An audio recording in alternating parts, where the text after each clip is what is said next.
Friend, Reena लोकगीत YouTube channel में आप सभी का स्वागत है। मैं एक नाच गीत गाने जा रही हूँ, आप लोग देखना और ढेर सारा अपना प्यार और दुलार जरूर हमको देना। मोर बलमुआ हो काशी बनारस घुमाईदा, मोर बलमुआ हो काशी बनारस घुमाईदा, मोर बलमुआ हो काशी बनारस घुमाईदा। चली चल के शोरूम से साड़िया दिलाईदा, चली चल के शोरूम से साड़िया दिलाईदा। मोर बलमुआ हो काशी बनारस घुमाईदा, मोर बलमुआ हो काशी बनारस घुमाईदा, मोर बलमुआ हो काशी बनारस घुमाईदा।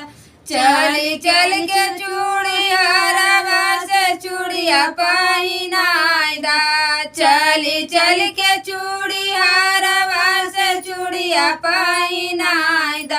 मोर बलमुआ हो काशी बनारस घुमाईदा, मोर बलमुआ हो काशी बनारस घुमाईदा, मोर बलमुआ हो काशी बनारस घुमाईदा।